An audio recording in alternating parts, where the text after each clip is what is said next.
For as the light of the morning cometh out of the east, and shineth even unto the west, and covereth the whole earth, so shall also the coming of the Son of Man be. Therefore sanctify yourselves, that your minds become single to God, and the days will come that you shall see him. For he will unveil his face unto you, and it shall be in his own time, and in his own way, and according to his own will. This is unveiling Jesus Christ.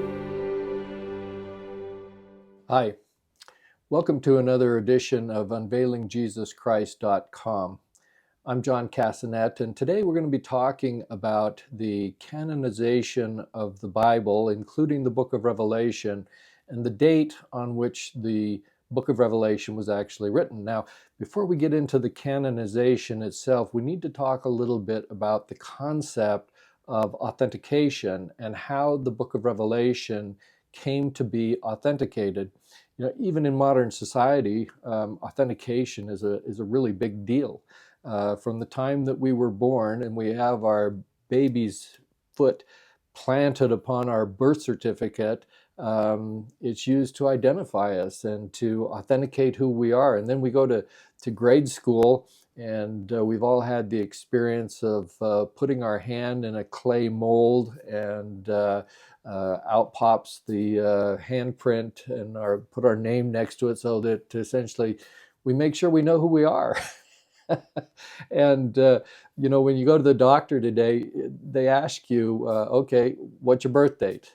Because they want to identify that it's actually you that they're providing the service for, and not somebody else. And you know, I've had several eye surgeries, and so they always create an armband for you when you go into the hospital, and everybody's asking you the date of your birthday. Somebody comes in, what's your birthday? Somebody goes out, somebody comes in, what's your birthday? And so it's just something that we have to make sure that the operation is happening on the right person. And when I had my eye surgery, they even wrote a little X over the eye, the particular eye that they were operating on, to make sure that they got not only the correct identification of the person, but the correct body part as well. And so these are all things that we're used to in modern society, and we have a problem with identity theft. And so you can buy identity protection, and so if somebody steals your identity, you can go ahead and make sure that you're taken care of. We have passwords on all our technology to make sure that people can't get into them and steal our information and things like this. And sometimes these passwords on these computers, I mean, they make you absolutely crazy. I'm not a big tech guy, and you know, passwords and I don't really get along very well, but I have a very difficult time when the computer tells me that I have to change my password every so often. And I feel a little bit like Elder Koch when he gave his talk at the Saturday evening general conference recently, and where he described going to his place of employment with his family. And as he was getting ready to go through the gate, the security guard was there and was new and didn't know who he was, and wouldn't let him in. And Elder Koch says, "Do you know who I am?" I feel a little bit like that when my computer's telling me what to do, and to change my passwords and what one thing and another. And I say, "Do you know who I am?" But it doesn't do much good to talk to your computer. They pretty much set in their ways. So, you know, we have this three-factor verification that is used in the authentication of the book of Revelation. It's a little bit like when you're watching a movie and you've got a very secure area, and you can always tell how secure the area is depending on the type of security features that are put in place. And so some of them, they have you have to use your handprint to get in. Some of them have voice recognition. Some of them have a retinal eye scan. And so when you've got a really secure place, you have to have all three. So it's a three-factor verification. It turns out that the book of Revelation and the canonization of the Bible involved a three-factor identification as well, that I'm going to talk about in just a moment. But before we get to the actual canonization itself, I want to talk just a little bit about the history of the Bible before we get to the point of compiling it and collecting it as what we know today to be the Bible canon. And of course, there are various types of historical documents that exist that had to be considered at the time they were trying to make up their mind what was ultimately going to be included in the Bible. And this is why authentication became such an important part of the canonization process. So we know that we have certain books in the Bible that exist today. We know, in addition to the Bible canon, we have the books of the Apocrypha. We also have books that are called pseudepigrapha. Now, pseudepigrapha comes from a Greek word, pseudo meaning false, and pigrapha meaning attribution. And so if we're talking about a pseudepigrapha, we're basically talking about a type of book where there is a false attribution. And this was a common problem back in the early history of the ancient church. John even mentions this problem when he wrote his letter to the church at Ephesus as part of the book of Revelation. And he commended the Ephesians at that time because there had been false apostles who had come among them. And he congratulated them on the fact that they tested them to determine whether they were truly apostles or not, and determined that they weren't. And they said, hey, you're out of here. And so he commended them for that.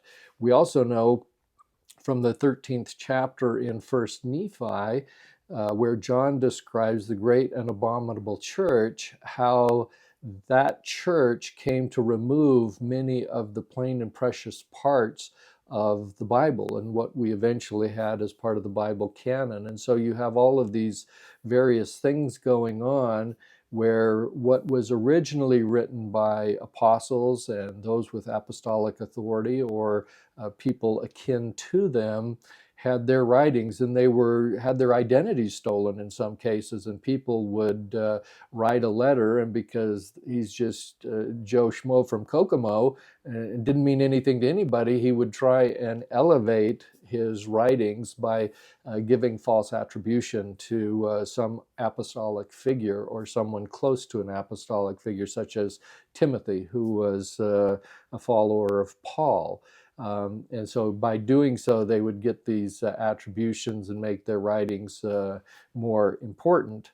And so this is part of the problem that was faced when it came time to decide what we're going to include in the Bible and what we're not. And the decision to include certain books in the Bible or to exclude certain books was not an overnight process. It actually took a number of years, probably about 25 years, from the First Council of Hippo in Africa in 393 AD. And at that time, the church established what was known as the 26th statute, that basically created a list of books that were considered to be authoritative and that the church would rely on at that time. And so after that initial council at Hippo, they had the third council at Carthage that was held in 397 AD. And that's really what most people identify as the synod that established the books that would be included in the canon. Now, there was a subsequent council at Carthage in 419 AD that basically kind of ratified the decision that had been made at the Third Council of Carthage. And essentially what they decided, that this is the list of books that we consider to be the canon of the Bible. But essentially what happened at the Sixth Council of Carthage in 419 AD, they had the same list they had at the Third Council of Carthage, which turns out to be pretty much the same list as was used at the Council of Hippo in 393. So it was over the course of this 25 years that they really came to a finalization as to what the Bible canon was going to be. Now, essentially, as they were making the decision as to what would be included in the Bible canon, they had the three verification process that I described to you just a moment ago. They didn't use fingerprints and voice recognition or anything like that, obviously, but basically the three qualifications for a book to be included in the Bible was, first of all, it had to have an apostolic origin. Either an apostle or someone akin to an apostle had authority to speak for an apostle. So that was qualification number one. The second qualification was that they, by looking at the substance of the book, had to determine that it did not contain any falsehood. So it actually had true doctrine contained in the particular book that was the subject of investigation. Now, this raises an interesting question, of course, because at the time that these councils were being held in the early or late 4th century, we were already in the throes of the apostasy. The great and abominable church that had removed some of the plain and precious parts had done its work several hundred years earlier. And so this is kind of a relative term in terms of the book does not contain any falsehood. And so they were doing the best they could with what they had to work with, but they didn't have the pure doctrines that were existent in the original Church of Jesus Christ. Just to give you a sense of the timing of when this is occurring, the Emperor Constantine established the Christianity as the state church of the Roman Empire in about 321 AD. And after that, in 325, they held their first council of Nicaea in 325 AD, where the discussion was held as to what's the doctrine of the church going to be.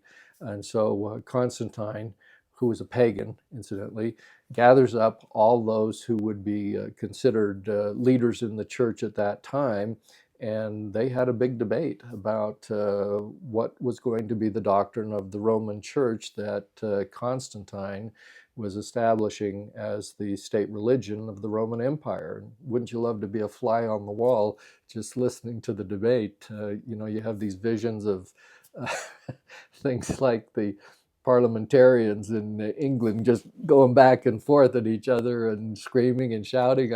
I don't know exactly what it was like, but wouldn't you love to have been there to see that?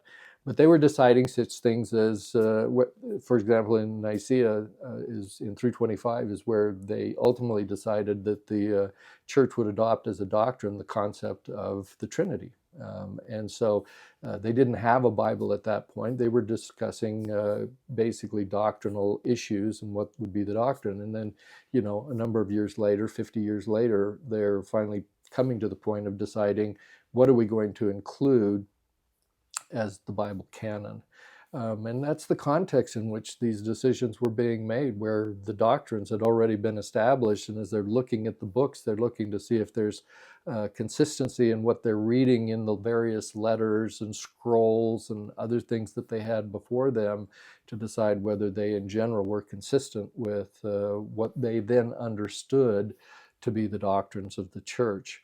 Now, the third qualification or verification was that the book that was under consideration had to be one that was generally supported by the Christians. And by the Christians, we generally mean the Christian fathers, who are sometimes called the church fathers. I'm going to talk about who these folks are in just a second. So let's break down each of those three qualifications.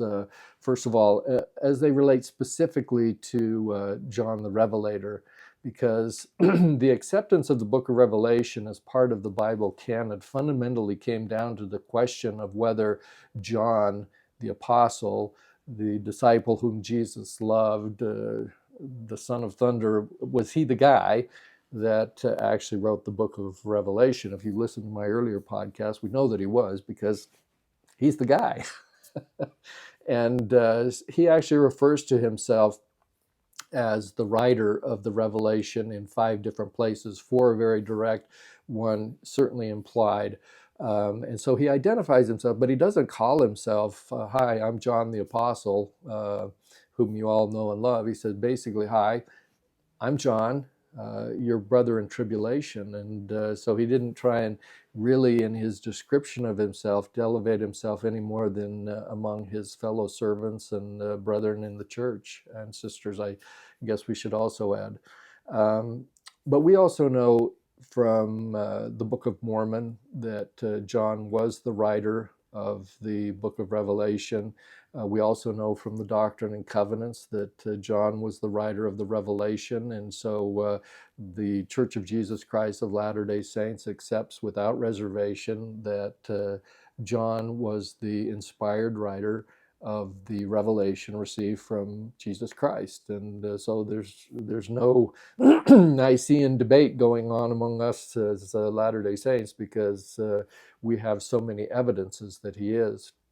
Now, with regard to the accuracy of the content of the book of Revelation, which is something that was also carefully looked at, the debaters basically determined that John was the writer of the Revelation primarily, and also accepted its content primarily because there is so much overlap between John's writing in the book of Revelation and what you can see in other Bible texts such as Ezekiel and Isaiah and Jeremiah and other books of this type. For example, the book of Ezekiel is referred to 65 times in the New Testament. And of these 65 occasions, 48 of them are found in the book of Revelation. And so, for example, you'll find in the 5th chapter of Revelation, John's description of these 4 beasts in heaven. Well, that is an allusion to a similar vision that Ezekiel had when he saw 4 beasts. So the descriptions and some of the characteristics of the beast differ somewhat, but you clearly get the picture that John was using a prior revelation from Ezekiel when he described his 4 beasts in the 5th chapter. Another example or illustration of that would be in the 10th chapter of the book of Revelation. John describes a situation where he is given a rod to measure a temple. And Ezekiel likewise had a vision in which he was measuring a temple. And the distinction is that the temple that John was, that Ezekiel was measuring would have been the second temple of Zerubbabel that was built after the Babylonian captivity. In John's vision, he's seeing a future temple to be built at the time of the second coming, which we refer to today as the third temple. If you Google third temple in Jerusalem, you're going to find a lot of very interesting stuff that's happening right now, even as we speak, in regard to the Jewish efforts to build the third temple. Well, John describes the measurement of this temple in the 10th chapter of the book of Revelation. And so for these reasons, the book of Revelation was generally accepted as having and containing true doctrine, because there's so much overlap between it and the allusions to books of the Old Testament that were generally accepted as authentic without significant reservation. Finally, the third authentication feature of the book of Revelation concerned its general acceptance among the Christian fathers. Now, this is an interesting term because these are individuals that lived predominantly during the 1st and 2nd centuries, and their influence or their beliefs about the validity of the book of Revelation had a significant impact on its acceptance as one of the Bibles in the Bible canon. Now, when we think of the Christian fathers or the church fathers, we think that these are men of religious influence, and that's true. Most of them had some type of position in the church as a bishop or something of this nature in the church, but a lot of them were actually kind of intellectuals. They were the podcasters of the first and second centuries. The only thing is they didn't have the electronic equipment to do their podcast. So they wrote letters, some of them thousands of documents, sending forth what they considered to be the foundational doctrines of the church that was established by Jesus Christ in the meridian of time. And so they had influence in what is called the patristic era, or the era of the fathers, from roughly the 1st century all the way through the 8th century. They were kind of influencing doctrines and things, mostly because of their writings. And so the more they wrote and the more predominant they became and well known, the more they had an ability to kind of influence what the doctrines in the Church of the Middle Ages was, and including the time when the Council of Nicaea was held. For example, the Council of Nicaea, as I mentioned, decided that among the doctrines that were going to be accepted was the doctrine of the Trinity. Well, that came first to exist by an author or intellectual church father by the name of Tertullian. And he's the first one to use the word Trinity and to espouse it. And that happened in about 200 AD or 207 AD.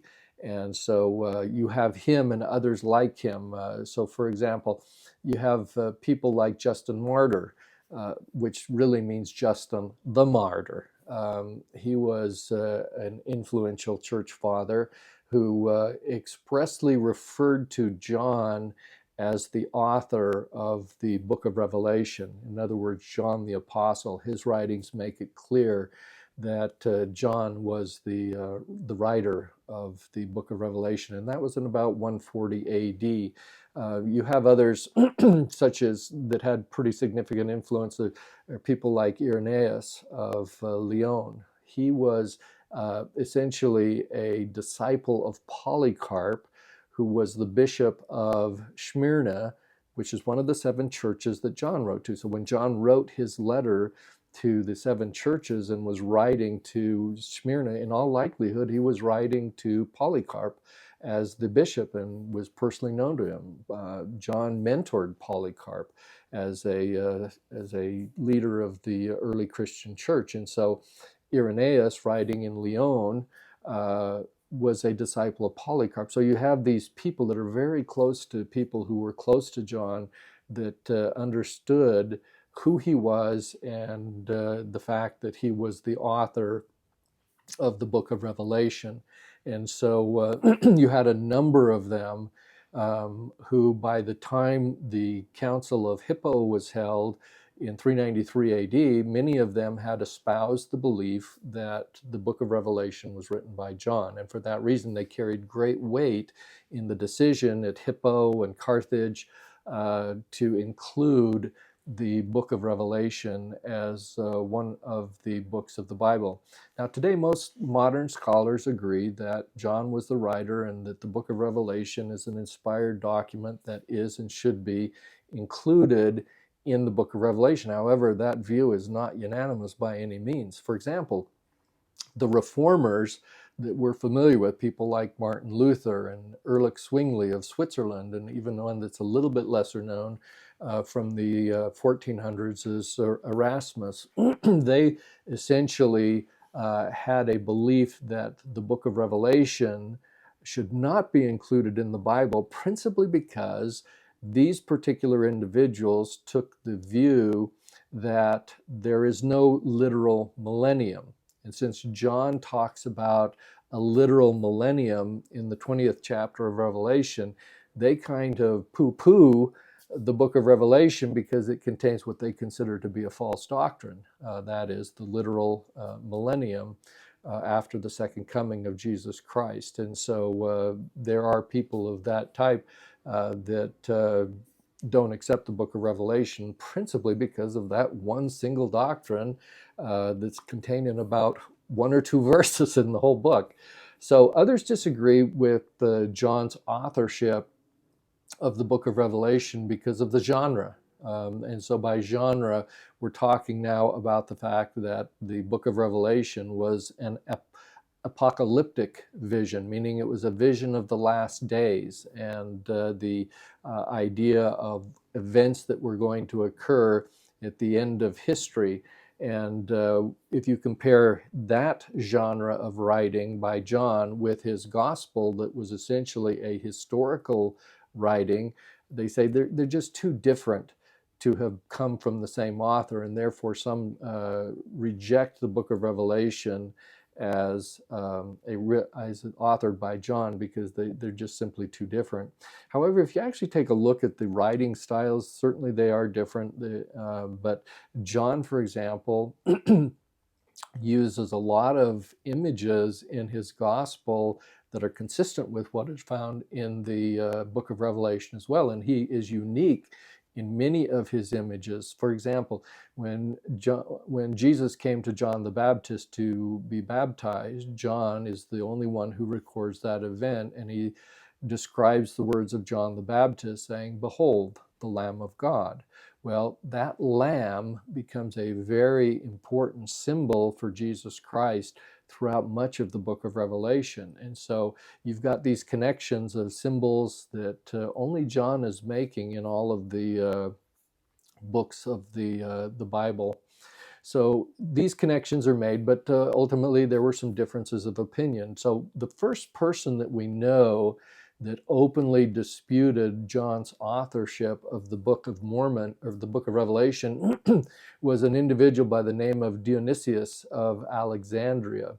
He happened to be a disciple of a person by the name of Origen, who lived in 233 AD. Now, Dionysius, I mention Origen only because Origen was one of those who believed that John was the author of the book of Revelation, whereas his disciple or his follower, Dionysius, took the opposite view from his mentor and decided that John was not the writer of the book of Revelation. Dionysius is somewhat of an interesting person because he's a church father, but he also was identified and recognized as the 14th Pope in the Catholic Church. And somewhat interesting because he was from Africa, and he had a dispute going on with the bishop in Rome, and he didn't really recognize that the bishop should be the authority of a pope. And the fact that the pope and the bishop in Rome become one and the same was not a doctrine or practice that was established for several more hundred years. And so at that time, there was still a dispute about who has the greater authority, the bishop in Rome or one of these people like Dionysius of Alexandria, who was the recognized pope, the 14th, in the period of time from 248 to 264 AD. But he took the position that John was not the author.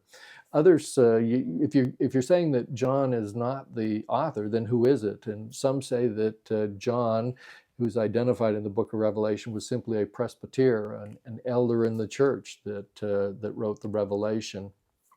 Some people say that the book was forged by a heretic by the name of Cerinthus. And interestingly enough, Irenaeus, who was one of the church fathers, as I mentioned a moment ago, he's from Lyon, who was the disciple of Polycarp, who was a student of John.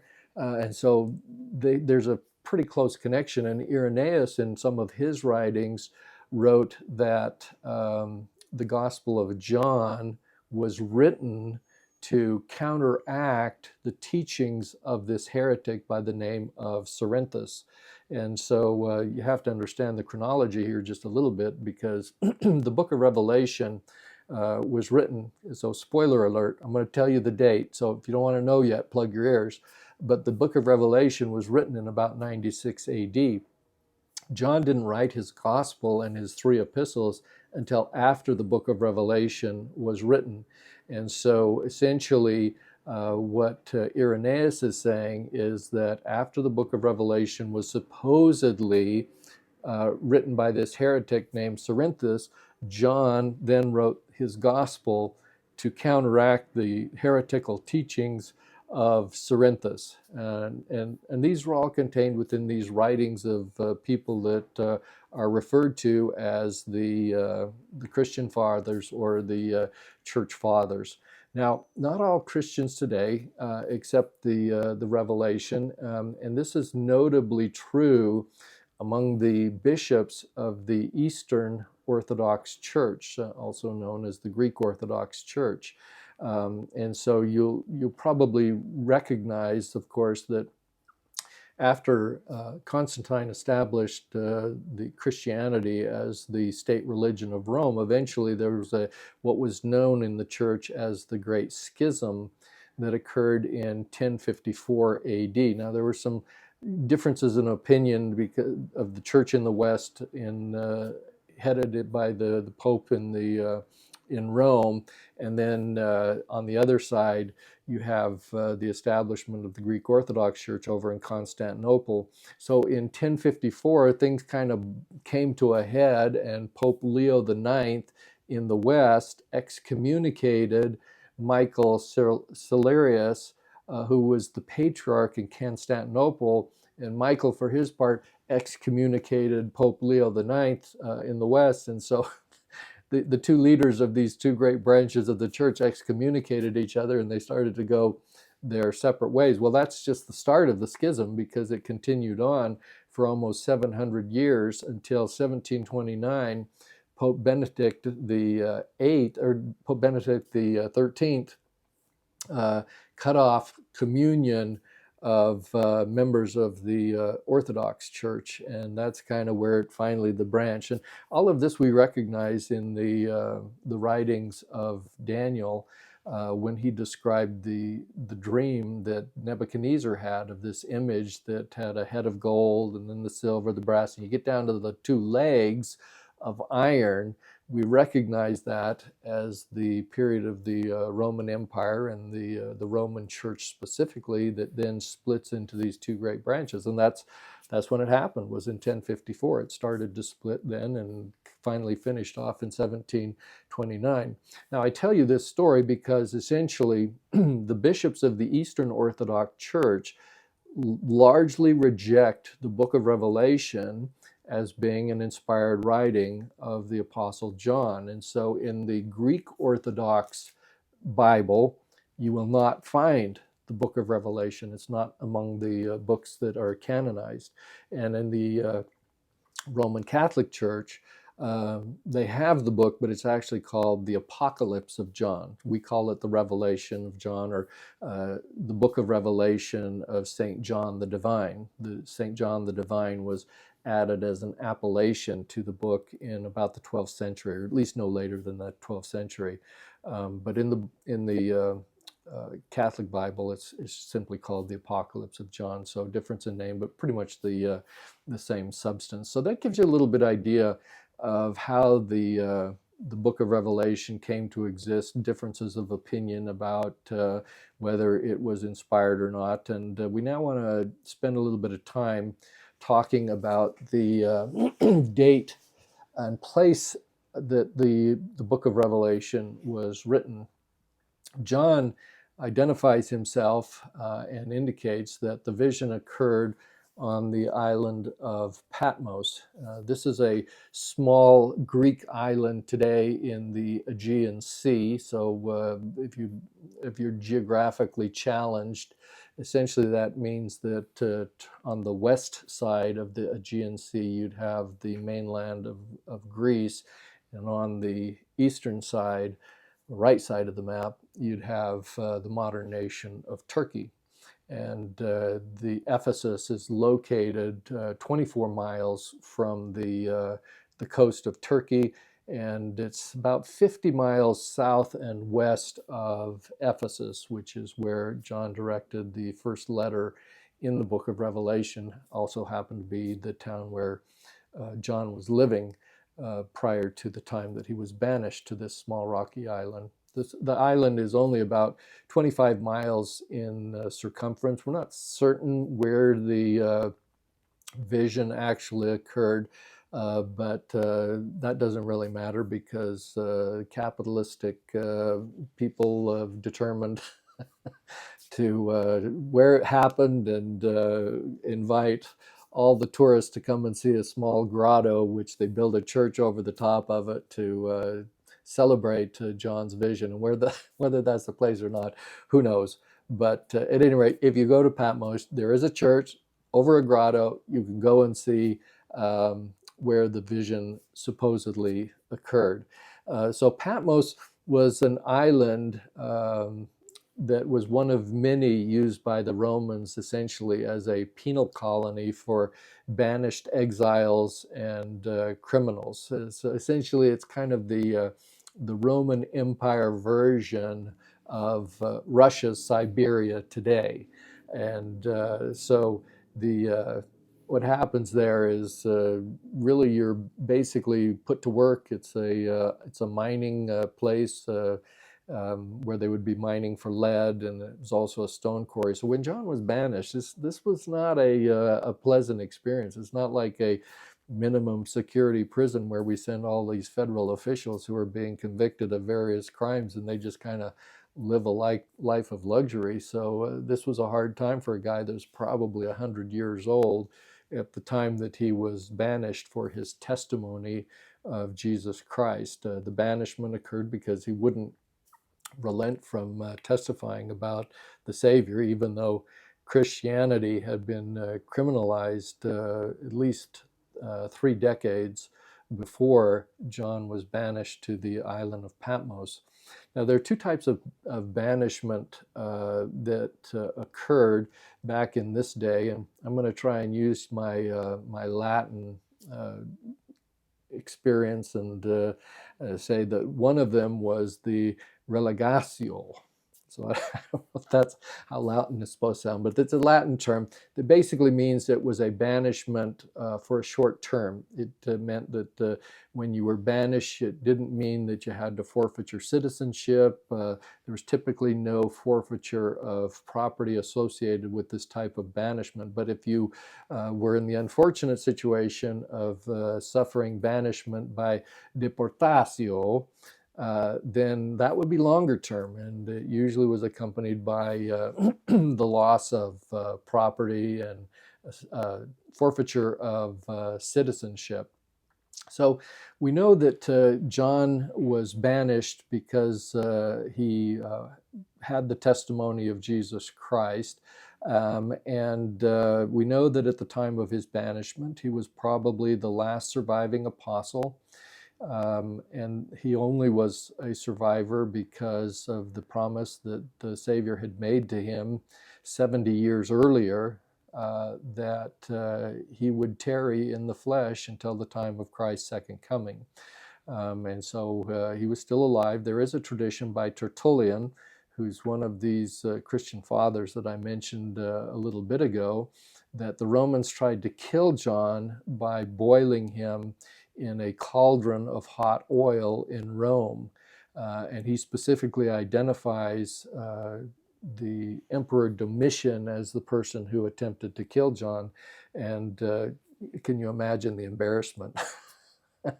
You got the Roman Empire trying to kill John, and he can't be killed. And so he just said, well, okay, we're going to commute your sentence. We're going to send you to Patmos to banish you, and you can do some hard labor and see what you think about that. So don't embarrass us anymore. So it's kind of like the Count of Monte Cristo, right? When you send them to this little outcast place where they serve their time for people who really hadn't done anything wrong, but they're an embarrassment to the government. So we send them to the place where they're not such an embarrassment to the government.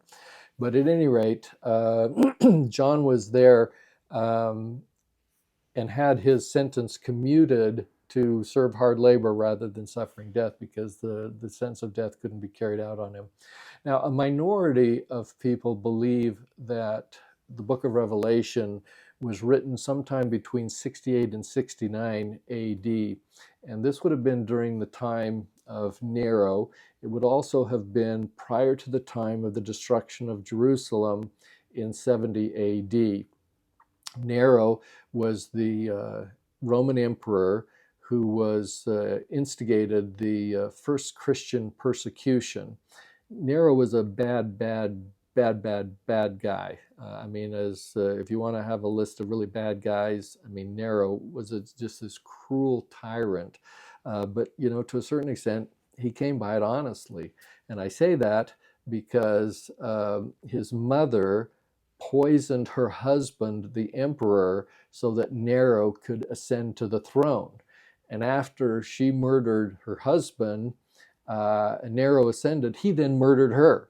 Well, you know, what goes around comes around, I guess, is about the best you could say about that. But Nero is the same emperor who executed Paul and Peter in Rome. Paul by axe, and Peter by crucifixion, and by tradition he was crucified upside down. Nero's the guy that did that. Now, Nero is also the guy that blamed the Christians for starting the great fire in Rome that occurred in 64 AD, known as the conflagration. It's a fancy word that I guess just means a big fire. And it was a big fire because it burned for about 6 days and 7 nights, and much of the city of Rome burned. A lot of historians think that Rome either started the fire or he certainly allowed it to burn without any serious efforts to put it out, because he essentially wanted to build a new Rome, a finer Rome. And so he let it go. But, you know, as the backlash started to come in from people who were burned out of their homes, and all of the trials and difficulties arising from it, and the backlash started coming back at Nero, he blamed the Christians for having started the fire. And this gave rise then to what is known generally as the first Christian persecution. It doesn't mean that persecution didn't occur in the Roman Empire prior to 64 AD, but that's certainly when it took an upswing in terms of its severity, and probably something that then from Rome expanded out into the various provinces of Rome. Some people think that it was by official edict, but there's very little information of written documentation to suggest that the first Christian persecution occurred in the provinces by official edict. So it's probably more, this is what Nero did in Rome, and so when you're not in Rome, you still do as the Romans do. And so that is how most people kind of view the first Christian persecution. And because of Nero's persona and who he was and how bad he was, a lot have come to conclude that he was the beast that John identifies in the 13th chapter of Rome. And in the very last verse of that 13th chapter, John describes the name and number of the beast as 666 or 666. And a lot of people use this process called gematria to assign numbers to the letters in Nero's name.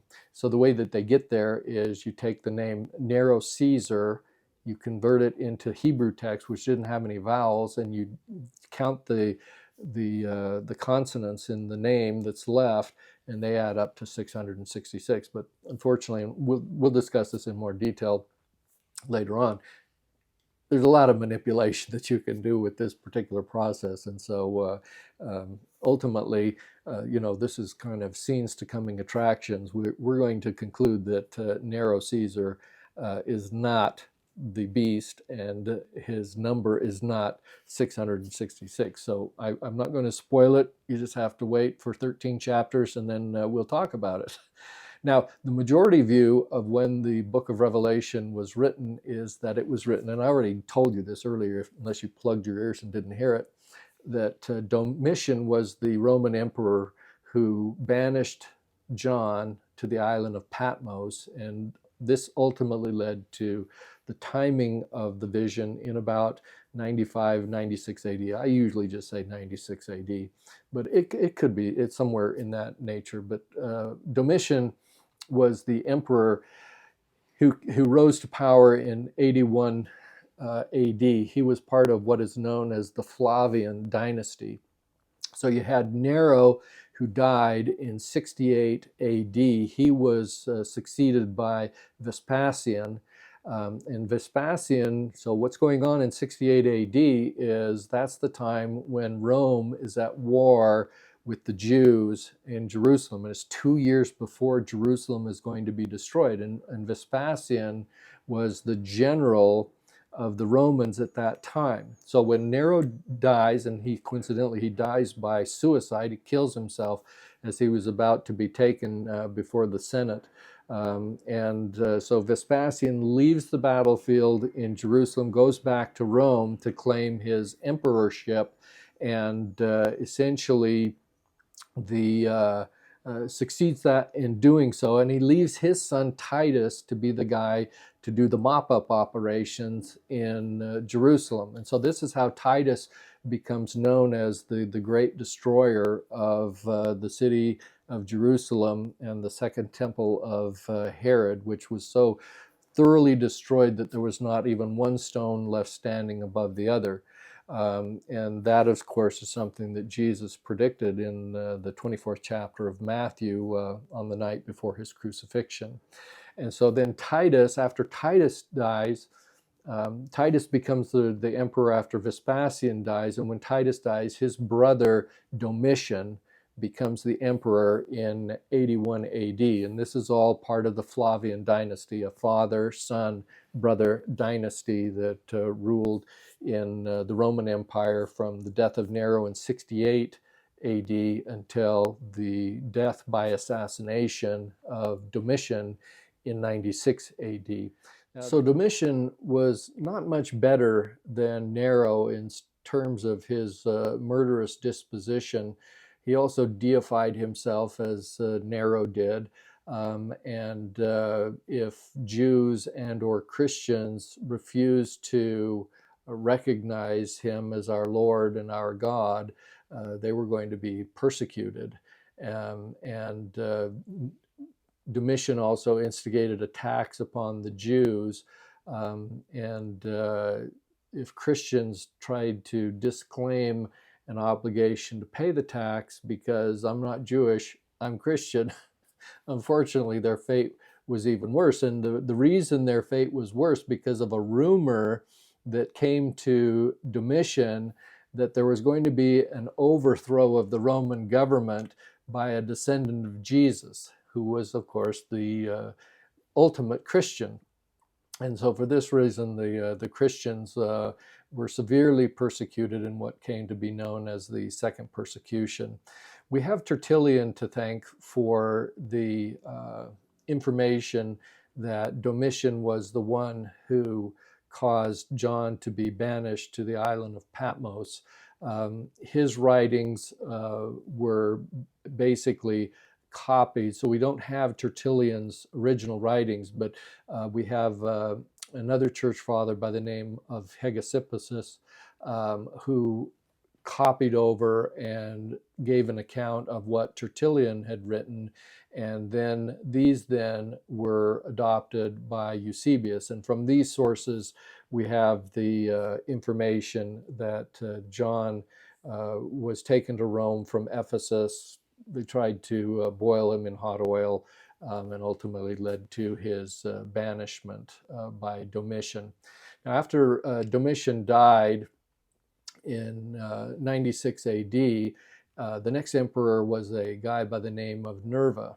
And it was not uncommon when you got a change in the emperorship that the new emperor would kind of promote some goodwill and grant amnesties like our presidential pardons today, and help people out. And so when Nerva came to the throne, John was released from his banishment on the island of Patmos. And tradition has it that he went back and lived again at Ephesus. So this is the primary dating for the book of Revelation to 95 or 96 AD, is because Nerva came to the throne in 96 AD with the death of Domitian, and it was at that time that that would have to be the latest date on which John could have written the book of Revelation. I simply accept it roughly as 96 AD. This is also consistent with the idea that John's exile probably lasted only about 18 months before he was released. So at any rate, that's kind of how we come up with the dates. Now, the reasons why the minority tend to view the writing of the Revelation in 68 or 69 AD was because the book of Revelation indicates itself that it is going to be a record of things which must shortly come to pass. And so if you look at the things which must shortly come to pass as being the destruction of Jerusalem in 70 AD, that tends to fit pretty well. And a lot of writers take the view that that's really what John was describing, but I think they take this idea or the concept of shortly just a little bit too literally. And frankly, even if we accept that there was going to be this massive destruction of Jerusalem and the hardship among the Jewish and Christian people after John had written the Revelation, then a date of writing in 96 AD is still a very acceptable date. And the reason for that is because Jerusalem was destroyed again by the Romans in 135 AD. And this was part of the Second Jewish Revolt. So after Jerusalem was destroyed in 70 AD and virtually leveled, the Romans came back in and built a new Roman city by the name of Aelia Capitolina. And the Jews were forbidden to enter this city except on one day a year, which was the anniversary date of the destruction of Jerusalem on the 9th of Av. And so on that date each year, the Jews were allowed, to those who were left, were allowed to come back in and go to the Western Wall at the Temple Mount, where they could mourn the loss of their city, their people, and their temple. And that's really where the tradition begins of going to the Western Wall and worshiping. It's basically continued into the modern era because of things that happened politically that limited the Jewish access to the temple itself. And so they've always gone to the Western Wall to do their mourning. But it started way back after 70 AD. And the construction of this Roman city by the name of Aelia Capitolina. So at any rate, the Jews, after a period of time, in about 60 years, they started getting the rebellious spirit again, and there was a pretty charismatic character by the name of Simeon ben Kosiba, who convinced people that he was the Messiah, and led to the Second Jewish Revolt. So he and a bunch of Jewish followers went into Aelia Capitolina and pushed the Romans out of their city, and they began to establish a temporary altar where they started sacrificing once again. And this became known as the Bar Kokhba Revolt. And that comes from Numbers 24:17, which is a reference to son of a star. And so that's what Bar Kokhba means, is son of a star. And that's from Numbers that describes a prophecy of how a star would come out of Jacob, and that star would be recognized as the Messiah. Well, they were in battles with the Romans for several years, from 132 to 135 AD, and the Romans basically came in, as they had done in 70 AD, and killed millions of Jews. They have fairly accurate accounts of the number of cities that were destroyed, approaching almost 1,000 different cities, and the Jewish deaths and everything like that. And so after the Jews were wiped out, they gave Simeon ben Kosiba a new name and used a little bit of a Hebrew pun on the word kazab, which means liar. And so Kosiba is Kosiba, and Kazab is Kazab. So they basically changed his name to Simeon ben Kazaba. And that is basically the son of a liar. So that's what that means. And that's how they remember the Bar Kokhba revolt. And after the deaths of many, they also, the Romans changed the name of Judea. It no longer was allowed to be called Judea, and it became known as Syria Palestina, which are names that are familiar to us today in the modern era.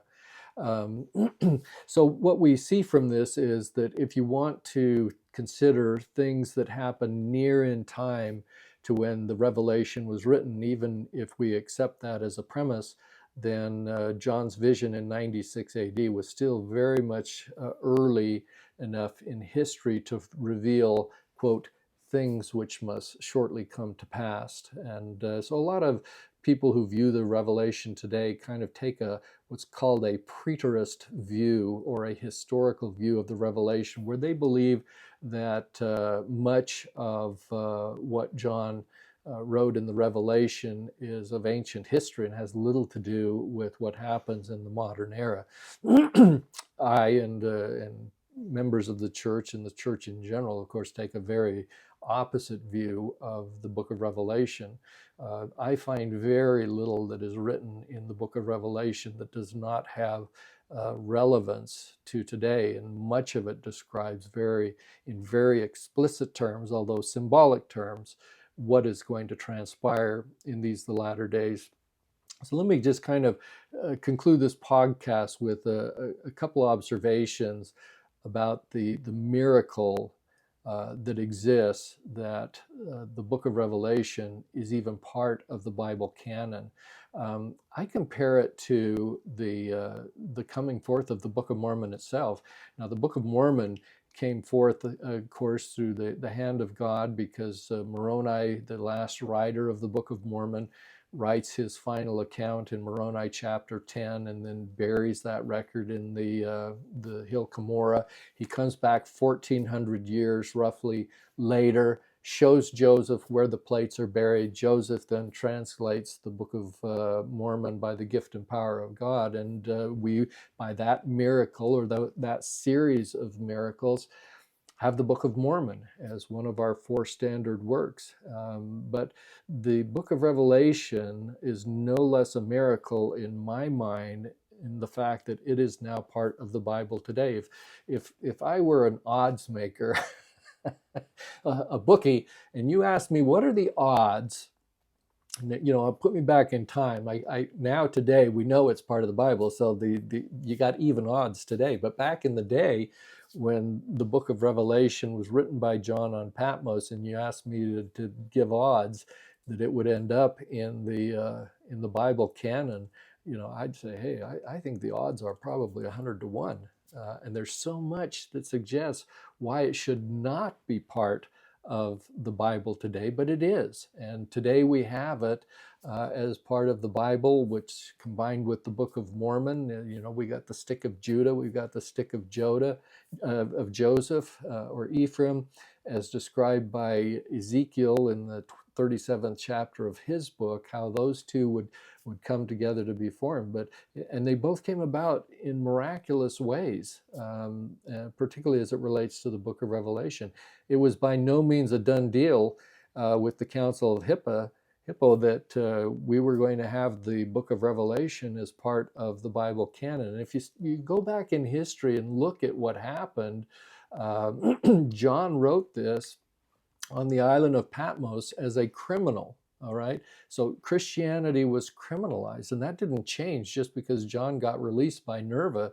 The persecutions continued, and they waxed and they waned a bit for, some 300 years after that date, until Constantine finally made Christianity the Roman church. And so nothing happened that would preserve this. And keep in mind, when John was writing, he was writing about the Roman Empire. And he did not say good things about the Roman Empire. And let me just illustrate this by reading a couple of verses from the 17th chapter in the book of Revelation. This is where John is describing how the church came to be in the Roman Empire. And so in 17:3, he says, so he carried me away. This is John describing an angel who carries him away for for one part of his vision. And he says, he carried me away in the spirit into the wilderness. And I saw a woman sit upon a scarlet-colored beast full of names of blasphemy, having 7 heads and 10 horns. Now, most scholars are going to agree that this is a description of the church as it existed at the time of John and in the meridian of time, essentially. And this woman who is the church, she's referred to in multiple places in the book of Revelation, is the church. Not the church of Jesus, which is the true church, but this woman goes through various phases of apostasy. And at this particular juncture that John is writing here, the woman, religion, is sitting upon a scarlet-colored beast, the beast being the Roman Empire. It is scarlet-colored because it is a bloody beast, and it is a murderous beast, and it has murdered the saints of God and the church. And so this is a description. So how is it possible that John, who is a prisoner of the Roman Empire, can be writing this treasonous report of the Romans as his overlords, and somehow it survives? It gets off the island of Patmos. It gets circulated among the 7 churches of Asia Minor. It survives up to the time that Constantine makes the pagan Christianity of the time the religion of the Roman Empire. It survives the Nicaea Creed. It survives Hippo. It survives all of these councils where these things are being discussed and debated, and John is talking about them.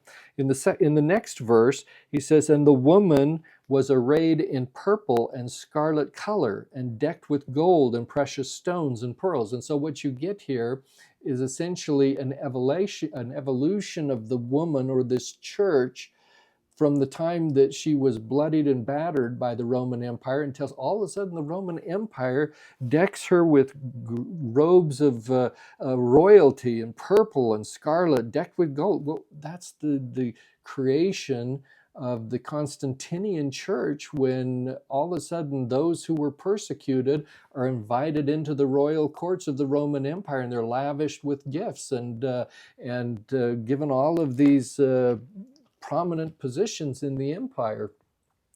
Interestingly enough, about 9 years or so after Constantine established pagan Christianity as the religion of the Roman Empire, the capital of the Roman Empire government shifted from Rome to Constantinople in modern-day Turkey.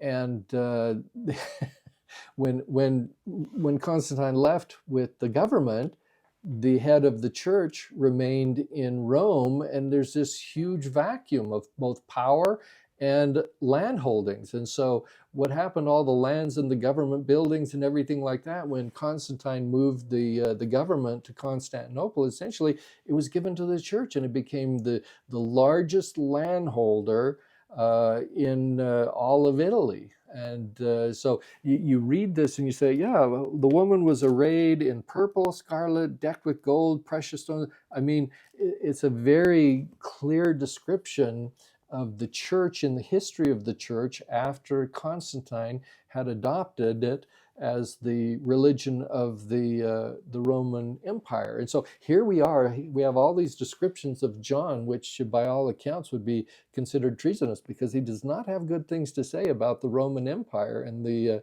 what it did to the ancient church of Jesus Christ in its history. And so how did that survive? How did the very people who were deciding to adopt the book of Revelation ever make the decision that it should be included? If they knew today, if they knew then what we know today about the full history and can identify these various signs and symbols, it would have been the last book that they would have ever allowed into the Bible canon. And so I see the coming forth of the book of Revelation in the Bible canon as being a miracle on par with the coming forth of the Book of Mormon. There's 2 very different ways in which this miracle occurred, but miracles today don't always happen by angelic beings coming down and delivering things. There are miracles all around us that happen in our lives, and where we can see the manifestation of God's hand, not because it comes from an angel, but because it comes through the hand of our fellow humans, and through the experiences that we had. Nephi refers to these things as tender mercies, and things that as you look at them, you can see how God's power and his unseen hand are become visible. And this is part of the unveiling of Jesus Christ. And so I hope that with your better understanding of how the Bible came to incorporate the book of Revelation as part of its canon, that you can see the hand of God preserving this great book. And since he went to all that trouble to make sure that it was preserved for our time, hopefully that will inspire us a little bit more to study its pages and have a better understanding of how we can better come to know Jesus Christ through our understanding of his image in the apocalyptic pictures painted for us by John the Revelator on the island of Patmos. And I hope that that can be the case for you.